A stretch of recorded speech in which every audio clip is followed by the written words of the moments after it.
우리 한번 이렇게 한번 고백합시다. 믿음 위에 세워진 부부. 저는 오늘 여러분과 함께 에베소서 5장 22절로 28절 말씀과 베드로전서 3장 1절로 7절에 있는 말씀을 본문으로 하여서 믿음 위에 세워진 부부라는 제목으로 함께 은혜를 나누고자 합니다.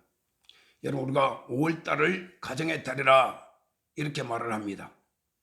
그리고 이거는 교회 안에서나 교회 밖에서나 세상 모든 사람들이 5월달 되면 어린이날도 있고 어버이날도 있고 요즘 또 부부의 날도 또 있고 등등 해가지고 5월달 되면 가정을 이렇게 한번 돌아보고 점검을 하며 또 모든 가정들이 어떻게 하든지 행복하고 아름답게 살아갔으면 좋겠다는 그런 염원들을 가지고 5월달을 맞이하는 것입니다. 여러분, 가정이란 것은 이 세상에서 사람이 살아가는 가장 기본 단위이고 기본적인 공동체입니다. 그래서 하나님께서 인간을 창조하시고 사람을 향하여서 생육하고 번성하여 땅에 충만하라 이렇게 명령하신 하나님의 명령과 그 축복의 시작, 그 축복이 이루어지는 곳도 바로 이 가정을 통해서 이루어진다는 것입니다. 가정을 만드신 분이 하나님이십니다. 그리고 그 가정의 가장 핵심이 되는 두 주인공이 있는데 그것이 바로 남편과 아내, 아내와 남편, 부부입니다. 그리고 부부가 사랑하여 한 가정을 만들게 되면 또 자녀를 낳게 되고 부모 자녀 간의 관계가 이루어지는 것입니다. 그래서 우리가 가정의 달 그러면 우리가 네 가지 사람을 향해서 이렇게 명령하시는 하나님의 음성을 한번 들어볼 수가 있습니다. 성경에 보면 자녀들아 이렇게 말하고 있습니다. 너희 부모를 주 안에서 순종하라. 너희 부모를 공경하라. 그러면 너희가 땅에서 잘되고 장수하리라. 할렐루야. 그 다음에 부모들아 너희 자녀를 뭐하지 말라? 노엽게 하지 말라. 오직 하나님의 교훈과 훈계로 양육하라. 부모들을 향한 명령입니다. 그리고 오늘 여러분과 함께 제가 말씀을 나누고자 하는 것은 아내들아 어떻게 하라? 남편들아 어떻게 하라? 그래서 성경에 보게 되면 가정을 향한 하나님의 명령을 이렇게 정리를 해보면 네 가지로 저는 이렇게 귀에 들리는 것 같아요. 자녀들아, 부모들아, 아내들아, 남편들아. 할렐루야. 자, 그래서 여러분 이 가정이라는 것이 이만큼 중요합니다. 러시아 속담에 전쟁터에 나갈 때는 한 번 기도하라는 말이 있어요. 그 다음에 배를 타고 저 망망대해를 떠나가는 항해를 할 때는 2번 기도하라. 그런데 남녀가 만나서 결혼할 때는 3번 기도하라. 이런 러시아 속담 여러분 많이 보셨죠? 그만큼 결혼을 하고 가정을 만든다는 것은 중요하다는 것입니다. 한 번 선택은 물을 수도 없고 다시 어떻게 해볼 수도 없는 그런 중차대한 그런 선택을 통하여서 가정이 이루어지게 되는 것입니다. 근데 여러분 지금 우리가 살고 있는 우리의 현실, 좀 더 정확하게 말하면 2023년도를 살아가는 우리 대한민국, 물론 지금 우리가 있는 이 땅에 현재 이 대한민국의 인구나 가정 그리고 이 여러 가지 형편을 보게 되면 참 안타까움이 말할 수 없습니다. 제가 2022년도 통계청 자료를 제가 한번 살펴보았더니 2022년도 통계청에 보게 되면 이 한 해 동안에 대한민국에 태어난 어린아이가 24만 9천 명이에요. 죽은 사람이 사망자가 37만 2,800명이에요. 그래서 2022년 한 해 동안에 대한민국의 인구수의 증감을 말할 것 같으면 마이너스 12만 3,800명, 다시 말해 12만 3,800명이 인구가 줄어들었다. 참 우리 대한민국의 출생률이요 한 가정당 0.78명입니다. OECD 가운데 우리가 꼴찌라고 이렇게 잘 알고 있죠. 참으로 안타까운 일이죠. 그런데 여러분 가정을 돌아보게 되면 2022년도 혼인 건수가 19만 1690건수인데 이혼 건수가 그중에 99만 3232건, 9만 3232건. 이혼율이 대한민국의 36%에서 47%. 그중에서 우리가 또 마음이 아주 덜컹한 것이 황혼 이혼율이 점점 증가되고 있다는 사실입니다. 그래서 전 세계 OECD 가운데 이혼율이 대한민국이 뭐 9번째라 이렇게 통계적으로 나와 있습니다. 그러나 아시아에서 대한민국의 이혼율이 1위라는 사실은 참 이거는 수치스럽기도 하고 가슴 아픈 일이기도 하는 것입니다. 제가 또 2022년도에 65세 이상 가구주를 중심으로 하여 이런 통계가 나와 있더라고요. 오늘 여기에 65세 이상이 뭐 몇 분 되나? 우리 한 4분 절반은 아니군. 어쨌든 뭐 그 이하도 여러분 몇 년 있으면 또 다 그렇게 될 거예요. 65세 이상 전체 가구 수가 1137만 5225 가구인데 그중에 미혼 가구주를 말합니다. 한 가구를 이루는 주인을 말하는데 미혼 가정 수가 148만 2104 가정이 되고 유배우자 가정, 부부가 같이 있는 가정이 533만 387 가구랍니다.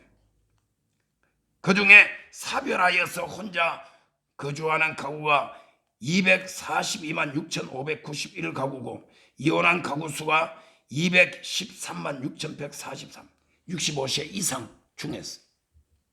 그래서 제가 여기서 딱 눈에 띄는 것이 유배우자, 다시 말하면 대한민국에 살고 있는 65세 이상 중에서 가구를 이루고 있는 중에서 47%가 부부가 같이 살고 나머지 53%는 전부 다 혼자서 살아가고 있다.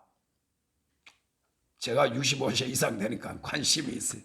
그 미만도 다 통계 나오는데 그까지 뭐 내가 다 시간이 없어 좀 얘기하기가 너무 시간이 많고, 그래서 이러한 것을 제가 보게 됩니다.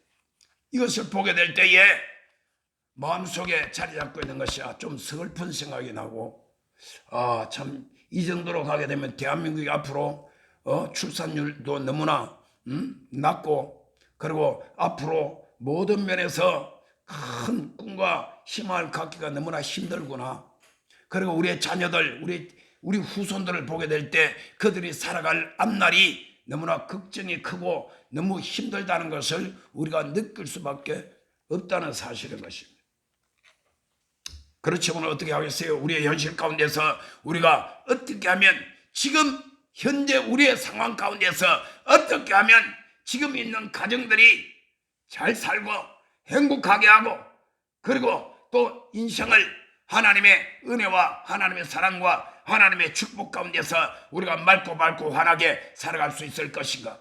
가정도 그렇고 어른은 어른대로, 노인은 노인대로, 그리고 젊은이들 젊은이대로, 그리고 우리의 후세대들, 우리의 자녀들은 자녀들대로 모두 다 잘 되는 그런 방법은 오직 한 가지밖에 없습니다. 따라합시다. 오직 인간을 창조하신 하나님의 뜻대로, 하나님의 명령대로, 하나님의 말씀대로 순종하는 길이다. 할렐루야. 인간을 창조하신 하나님, 가정을 제도를 세우신 하나님, 한 나라의 흥망성쇠와 한 개인의 생사화복을 주장하시는 우리 하나님께서 어떻게 살아라, 자녀들아 어떻게 하라, 부모들아 어떻게 하라, 아내들이여 어떻게 하라, 남편들아 어떻게 하라, 그 명령을 우리가 받아서 그대로 살면 반드시 성공하는 가정, 행복한 부부, 행복한 부모, 행복한 자녀들이 될 줄로 믿습니다. 오늘 첫째로 아내들이여, 하나님께서 에베소서 5장 22절로 24절에 이렇게 말씀을 하고 있습니다. 아내들이여 자기 남편에게 복종하기를 죽게 하다더라. 자기 남편에게 복종하라 그랬습니다. 물론 이 표현 글씨 자 자체가 우리가 잘못 들게 되면 약간 좀 오해를 할 가능성이 있고 그렇게 기분이 상쾌한 것 같지는 않아요. 왜냐? 느닷없이 자기 남편에게 복종하기를 종이 자기 주인 죽게 하듯 하라 이렇게 명령을 하니까. 그러나 여러분, 이건 어떤 사람의 명령이 아니고 저의 어떤 요구가 아니고 사람을 창조하신, 가정을 만드신 하나님의 명령임을 여러분들이 명심하시고 이 말씀을 아멘으로 받고 오늘 아내들을 향한 하나님의 명령을 받으시고 남편들은 남편들을 향한 하나님의 지시와 명령을 우리가 잘 받아서 그대로 따라가면 여러분의 가정과 여러분의 온 가족들은 하나님께서 반드시 축복 가운데로 이끌어 줄 줄로 믿습니다. 그래서 골로새서 3장 18절에도 이렇게 말합니다. 아내들아 남편에게 복종하라. 이는 주 안에서 마땅하니라. 여러분, 그러면 왜 아내들은 자기 남편에게 복종하라고 합니까? 그 이유가 무엇입니까?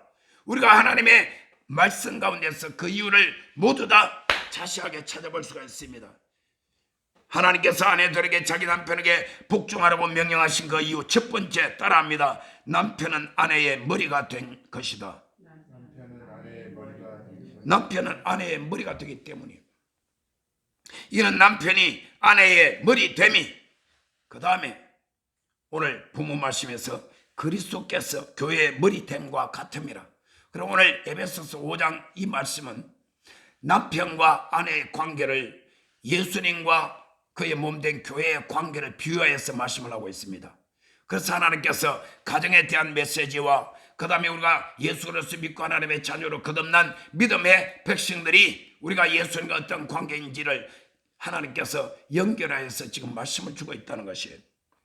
그러면 여러분, 오늘 성경 고린도전서 11장 3절에 보게 되면 이런 말씀이 있어요. 여자의 머리는 남자요, 남자의 머리는 그리스도요, 그리스도의 머리는 하나님이시라. 할렐루야. 여러분, 이거는 어떤 계급 제도를 말한 것이 아니고 어떤 남존 여비의 사상을 말한 것이 아닙니다. 사람을 창조하신 창조자 하나님께서 그렇게 만들어 놓은 하나의 영적인 질서인 것입니다. 그래서 여자의 머리는 남자고 남자의 머리는 예수 그리스도시고 예수님의 머리는 하나님이시다. 자, 그래서 남편은 아내의 머리와 같이 마치 그리스도께서 예수 그리스도께서 교회의 머리된과 같은 그러한 원리로서 하나님께서 이런 질서를 만들었기 때문에 아내들이여 남편에게 복종하라고 말씀하고 있는 것입니다. 두 번째 이유는 따라합시다. 하나님이 사람을 창조하신 순서. 자, 하나님이 사람을 창조하신 순서 가운데 보게 되면 우리는 알 수가 있다는 것입니다. 여러분, 하나님께서 제일 먼저 우주 만물을 창조하시고 하나님의 모양과 형상을 따라 사람을 지으셨는데 첫 번째 하나님이 지으신 인간이 바로 아담입니다. 그래서 창세기 1장에 아담을 하나님께서 창조하셨다고 말씀을 하고 있습니다. 그리고 난 다음에 하나님께서 아담을 보시니 혼자 독처하는 것이 보기 좋지 아니하니라. 그래서 하나님께서 아담을 위하여서 돕는 배필을 만들었는데 아담이 잠들게 하시고 그 갈비뼈를 취하여서 여자를 만들어 아담에게 갖다 붙여 주었습니다. 이것이 바로 창세기 2장에 여자 하와가 지음받은 그러한 기록이 성경에 나와 있는 것입니다. 창세기 1장에서 남자를 만들고 창세기 2장에서 아내를 만들었습니다. 그뿐만 아니라 고린도전서 11장 8절로 10절에 보게 될 때에 남자가 여자에게서 난 것이 아니요 여자가 남자에게서 났으며 또 남자가 여자를 위하여 지음을 받지 않고 여자가 남자를 위하여 지음을 받은 것이니 그러므로 여자는 천사들로 말미암아 권세 아래에 있는 줄을 그 머리 위에 둘지니라. 그래서 교회 안에서 기도나 예언을 하게 될 때에 남자는 머리에 뭘 쓰지 말고 벗고 하라. 그 다음에 여자는 머리에 쓰라 그랬습니다. 이것은 사도 바울이 고린도 교회에 편지를 할 때 그렇게 명령을 하신 것입니다. 왜 그러냐? 여자의 머리는 남자이다는 것입니다. 그렇기 때문에 여자가 머리를 짧게 빡빡 깎으면 안 된다는 거예요. 그래서 여자의 머리가 남자가 있기 때문에 여자는 교회 안에서 기도나 예언을 할 때 머리에 쓰라. 이 말씀을 근거로 해서 과거에 수십 년 전에 우리 여의도 순복음교회 최선실 목사님 생존에 계실 때는 여의도 순복음교회 수백 명 되는 여자 전도사님들 전부 다 머리에 모자를 썼습니다. 아직도 저는 기억나요.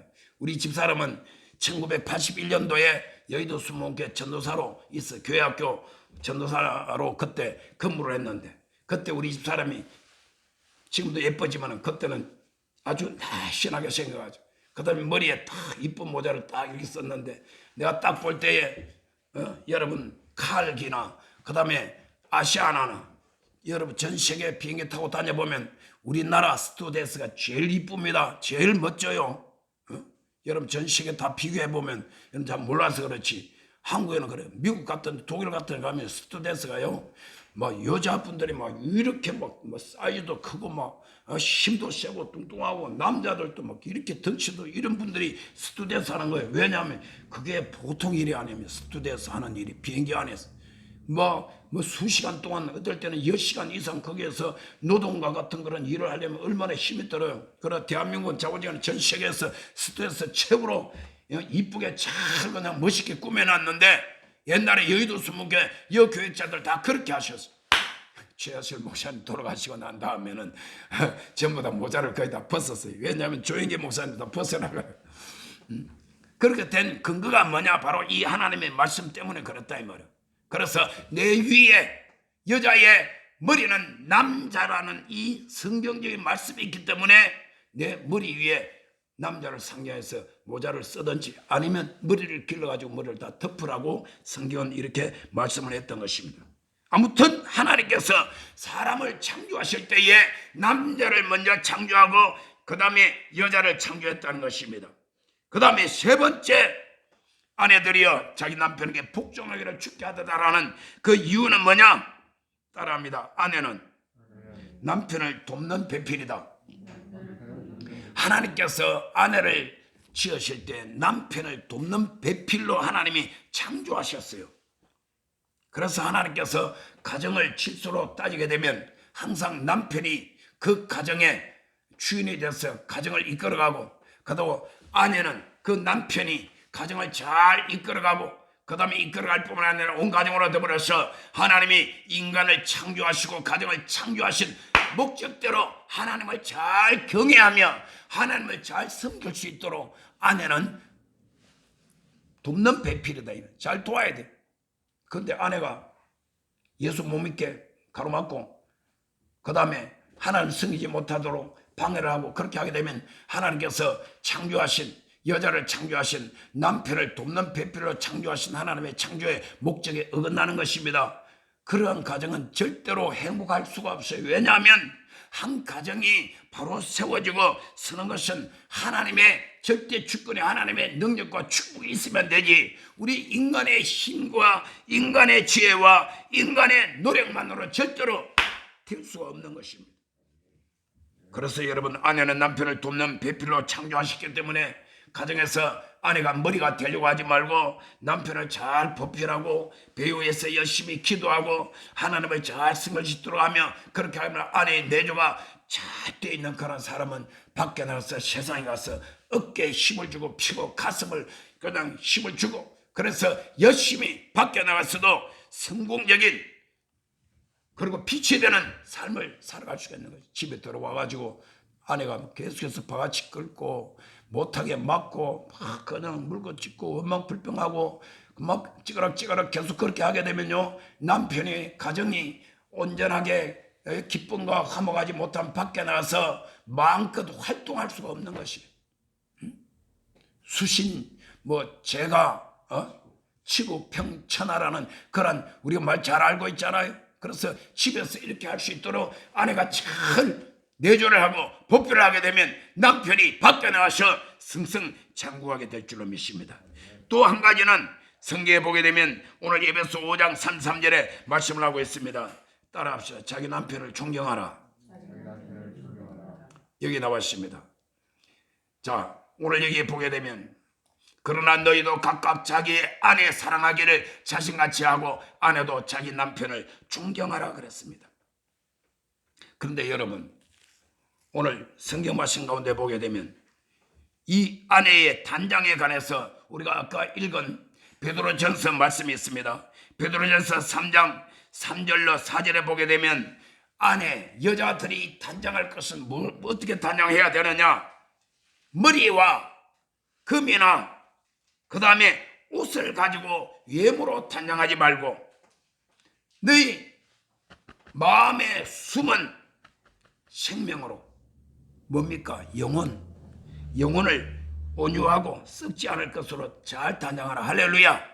아멘. 저는 그렇게 생각해요. 제 개인적인 어떤 제가 견해는 남자도 여자도 마찬가지지만 아내들이 깔끔하게 하고 그게 때에 따라서 내가 어디를 가느냐, 내가 어떤 활동을 하느냐 그 때에 따라서 합당하게 옷을 잘 갖추어 입고 머리부터 발까지 아주 정결하게 깨끗하게 아름답게 꾸미는 것을 저는 좋아합니다. 그 다음에 저는 제 개인적으로는 그래요. 여자는 여자로서 아름답게 화장도 이쁘게 하는 걸 나는 좋아해요. 내 모습 이대로 하면서 그냥 자고 난 다음에 일어나서 아무것도 그대로 그냥 나는 내추럴하게 산다. 나는 자연인이 돼. 그러면 자연인. 나는 자연인이다. 텔레비 많이 나오잖아요. 그런데 여러분 그렇게 아름답게 해야 됩니다. 그러나 성경이 말씀하고 있는 것은 그럼에도 불구하고 머리나 금이나 금이란 꼭 금만 말한 것이 아니라 금이나 은이나 보석이나 이런 거 많이 있잖아요. 귀걸이 있고 반지가 있고 목걸이가 있고 손목걸이 그냥 온갖 것 치장하는 거 있잖아요. 그런 거 그 다음에 좋은 옷 고급 옷 이런 것 쏘여가지고 외모면 화려하고 아름답게 꾸미란 말이 아니에요. 눈에 보이지 않지만은 내 내면적인 내 영혼이 예수를 믿고 제사함 받고 하나님의 말씀과 성령의 충만함을 받아서 늘 하나님의 자녀답게 하나님의 말씀에 온전하게 벌어서서 믿음으로 주님을 섬기며 영원한 천국의 소망 가운데서 살아가게 되면 이러한 아내는 가정에서 반드시 온 가정을 윤택하게 만들고 가정을 화목하게 만들며 온 가족들을 기쁘고 행복하게 그렇게 해줄 수 있는 그런 바탕을 만들 수 있다는 것입니다. 그래서 여러분 아내들은 오늘 하나님께서 명령하시는 이 말씀을 잘 마음에 잘 새겨서 이 말씀대로 여러분들이 따라가시기를 주의 이름으로 축원합니다. 두 번째로 따라합니다. 남편들아 아내 사랑하기를 그리스도께서 교회를 사랑하사 자신을 주신같이 하라. 만일 아내들이 목사님 왜 아내들이 자기 남편에게 복종하고 순종하고 그렇게 하라고 합니까? 지금 시대가 어느 때인데 남녀 평등 시대고 그 다음에 지금 민주화 시대가 전 세계를 지금 덮고 있고 이러한 때에 그렇게 말을 합니까? 불공평하지 않습니까? 그렇게 말을 한다면은 저는 결코 불공평하다고 저는 인정하지 않습니다. 왜냐하면 하나님께서 남편들에게 아내 사랑하기를 어떻게 하라고 합니까? 예수님께서 저와 여러분들을 사랑하사 십자가에 못 박혀 몸짓고 피 흘려 돌아가심으로 나의 모든 생명과 내 모든 것을 아낌없이 다 내어주신 같이 남편들아 자기 아내를 그렇게 사랑하라. 할렐루야. 어느 계명이 더 크고 강합니까? 제가 생각할 때 아내들은 기분 나빠도 그래 입 딱 다물고 원망 불평이 다 오도 입 다물고 알았습니다 하고 순종해주고 그럼 되잖아요. 근데 남편들은 뭐요? 목숨 걸고 사랑하라는 거예요. 그래서 오늘 하나님께서 남편들에게 명령한 이 명령을 오늘 우리 남자분들은 잘 듣고 내 마음판에 잘 식어서 이 말씀 부여잡고 말씀대로 한번 살아봅시다. 할렐루야. 그러면 가정이 행복하고 아내들이 기뻐하고 즐거워하고 아내가 싱글벙글 웃고 마음이 평안하고 그러면 날마다 집안이 아주 화기애애하고 그 다음에 그냥 식탁마다 밥 때마다 아주 식탁이 아주 기름지고 윤택해질 줄로 믿습니다. 할렐루야. 내가 살아보니까 그렇더라고요. 아내 기분 상하고 나쁘면 그냥 까짓것 먹든지 굶든지 그냥 입을 뒤집어서 들어누워서 안 일어나면 그 뭐든 살릴 거예요, 죽일 거예요, 아니면 끌어내 가지고 어떻게 할 거예요. 나이가 들어가면 들어갈수록 여성의 파워가 더 세진다는 거 우리 다 알고 있죠. 자, 그러면 하나님께서 남편들에게 하시는 명령, 제일 첫 번째로는 예수 그리스도는 교회를 위하여 자기 자신을 내어 주었다는 사실을 기억하라 이 말이야. 할렐루야. 왜 그러냐? 여러분, 오늘 이 에베소서의 말씀도 그렇습니다. 하나님께서 남편과 아내의 부부에 관해 여기에서 말씀을 하면서 예수님과 교회의 관계를 계속해서 비유로 말씀을 하고 있어요. 그건 뭘 말하느냐? 가정의 남편과 아내의 그런 관계를 생각할 때마다 항상 예수님과 교회의 관계를 늘 잊지 말고 기억하라는 말씀입니다. 예수님께서 자신의 몸과 피와 생명을 아낌없이 교회를 위하여 내어주셨다. 이때 교회를 내어줬다는 건 여러분, 예수님께서 십자가에 못 박혀 돌아가심으로 말미암아 생명을 이 관촌수목교회 이 건물을 위해서 내줬다. 아니면 이 세상에 많고 많은 그런 교회 건물을 위해서 예수님 십자가에 돌아가서 그거 아니에요. 여기서 말하는 교회란 것은 예수 그리스도의 신부가 될 교회 안에 택함을 받고 예수님 보혈로 죄사함을 받고 구원받아 거듭난 하나님의 자녀들을 두고 하는 말입니다. 이때 교회란 것은 바로 교회 안에 성도들을 가리키는 말씀으로 보면 되는 것이에요. 그래서 여러분, 우리 예수님께서 목숨 걸고 생명을 다하여서 몸짓고 피 흘려 값을 주고 저와 여러분들을 사랑하신 것입니다. 할렐루야. 예수님이 이미 저와 여러분을 사랑하신 것은 우리 2000년에 예수님이 십자가에 돌아가심으로 말미암아 우리를 향한 하나님의 그 사랑, 예수님의 사랑은 이미 역사적으로 증명이 된 것입니다. 그리고 오늘 두 번째는 예수님께서 왜 그렇게 십자가에서 몸지고 피 흘려 돌아가셨느냐? 예수님이 물로 씻어 말씀으로 깨끗하게 하여 우리를 거룩하게 만들기 위해서다. 할렐루야. 여러분, 하나님은 맨 처음에 하나님의 모양과 형상을 따라 지음받은 저와 여러분들이 죄짓고 타락하였어. 아담으로부터 시작해서 오늘날 지금 나에게 이르기까지 우리는 모든 죄로 말미암아 하나님 앞에 부패하였습니다. 더러워졌습니다. 허물이 우리를 온전히 덮고 있었던 것입니다. 그런데 우리를 깨끗하게 씻어서 흠도 점도 없이 거룩한 모습으로 씻어서 거룩하게 만들기 위해서 예수님께서 십자가에 몸짓겨 피 흘려 돌아가셨다는 사실인 것입니다. 이것은 오늘날 우리에게 어떤 영적인 교훈을 주느냐 하면 남편들은 아내를 사랑하되 겉으로만 사랑하지 말고 옷 입혀가지고 돈만 들여서 사랑하지 말고 아내로 하여금 영적으로 예수 그리스도를 믿어서 주님 앞에 설 때에 조금 더 흠도 티도 없이 거룩하고 깨끗한 모습으로 설 수 있도록 아내를 잘 사랑하여서 믿음으로 그 영혼을 여러분들이 단장시키기를 주의 이름으로 축원합니다.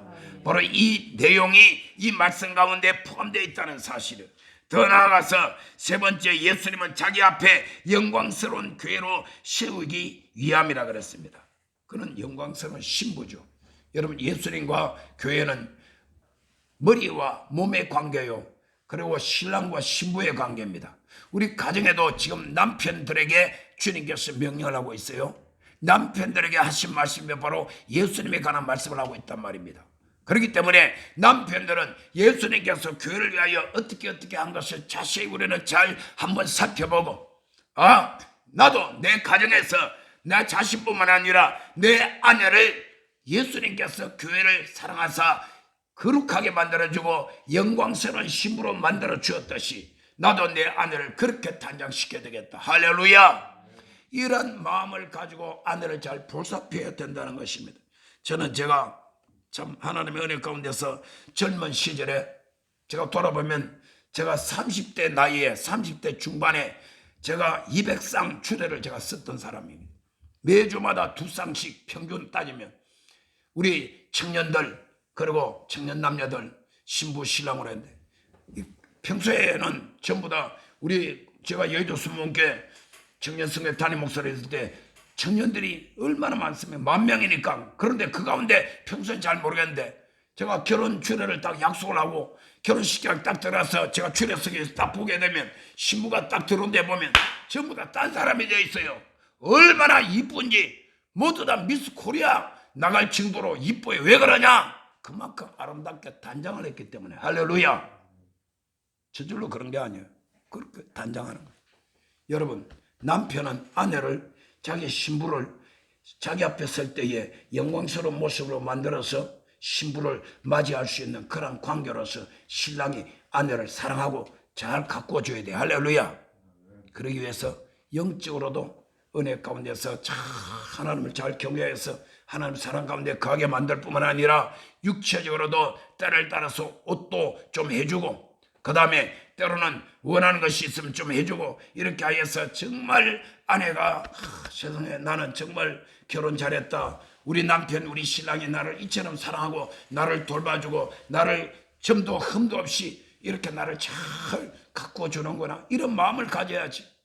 아내로 하여금 남편에 대한 원망과 불평과 그리고 마음에 큰 그 어떤 상처를 안고 끊임없이 마음속에 눈물 흘리게 만들면 그는 남편의 자격이 없는 것입니다. 그래서 오늘 성경은 그렇게 말씀을 하고 있습니다. 이와 같이 남편들도 자기 아내 사랑하기를 자기 자신같이 하라. 한번 따라할까요? 아내 사랑은 내 사랑이다. 아내를 사랑하는 것은 자기 자신을 사랑하는 것이요, 아내를 짓밟는 것은 나를 짓밟는 것이요, 아내의 얼굴에 만일 예를 들어서 침을 뺀다면 내 얼굴에 침 뱉는 거 똑같다 이 말이요. 그렇기 때문에 여러분 어디를 가더라도 무슨 일을 하더라도 늘 남편은 자기 아내를 보호할 줄 알아야 돼요. 때에 따라서는 남편이 시댁에 무슨 일이 있으면 시댁에 가서 절대로 자기 아내를 구박하거나 말로 잘못하거나 아니면 처갓집 흉보면 이거는 아주 자격 없는 사람.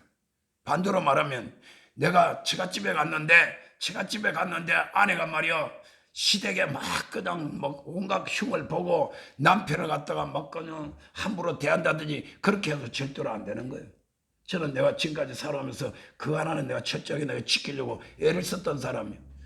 그렇게 하게 되면요, 나는 우리 집 사람이 우리 집에 시집 와가지고 원래 이제 며칠 지나면 며칠 다음 주에 지나면 결혼 42주년 42년 동안 살면서 우리 가문에 우리 집사람이 시집 와서 내가 돈이 많아 호강시켜주고 뭐 그런 건 없지만은 우리 시댁 식구로부터 손톱만큼도 욕을 얻어먹든지 아니면 비난을 받든지 아니면 잘못된 그런 것은 없었어요. 왜 그러냐? 늘 제가 우리 아내를 딱 지켜주고 방언을 해주고 그 다음에 아내를 보호해 주었기 때문에 우리 부모님, 우리 아버님은 돌아가시고 내가 결혼을 했지만은 저희 어머니라든지 형님이라든지 형수님이라든지 저희 가문의 모든 식구들이 제가 하는 모습을 보고 제 아내를 다 귀하게 여기고 함께 사랑해주고 품어주고 그렇게 했던 걸로 나는 여깁니다. 모르겠어요. 뒤에서 어떻게 그거는 내가 모르겠지만은 내가 알고 있는 말은 그래요. 이것이 뭐냐? 바로 하나님께서 명령하신 것이에요. 남편은 자기 아내를 영광스러운 교회로 세운같이, 누가? 예수님이 교회를 예수님 앞에 영광스러운 신부로서 세운같이 그렇게 하라는 거죠. 여러분 결혼식에 딱 들어갔는데 남편이 딱 이렇게 이제 신부 입장하는데 신부가 말입니다.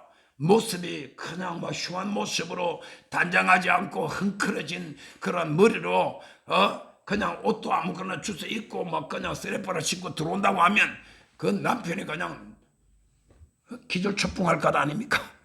응? 아름다운 모습으로 들어와야지.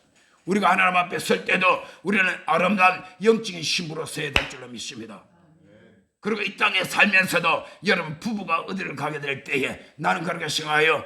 남편은 정장을 하더라도 보통 이렇게 하면 또 남자라는 것은 또 아주 뭐 그렇게 화려하게 그렇게 할 필요 없어. 그러나 아내는 깔끔하게 그렇게 하려면 돈이 들어가야지. 돈은 누가 하죠? 남편이 벌어서 아내에게 필요한 거 좀 사주기도 하고 해주기도 하고 그렇게 해야 돼. 나는 그렇게 하는 것이 좋다고 생각합니다. 할렐루야. 여러분 고린도전서 11장 11절로 12절에 이런 말씀이 있습니다. 그러나 주 안에는 남자 없이 여자만 있지 않고 여자 없이 남자만 있지 아니하니라. 이는 여자가 남자에게서 난 것 같이. 자, 여자가 남자에게서 난 것 같이는 처음에 하와를 창조할 때는 남자의 갈비뼈를 취해서 그걸 말합니다. 여자가 남자에게서 난 것 같이 그 다음에는 남자도 여자로 말미암아 났음이라. 그리고 모든 것은 하나님께서 낳느니라. 할렐루야.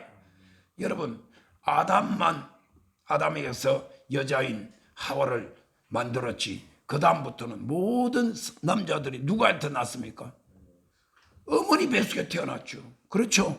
지금 성경이 그렇게 말씀하고 있는 거예요. 그러니까 여자가 남자를 위해서 태어났고 여자가 남자보다 늦게 태어났다고 만들어졌다고 해가지고 남존여비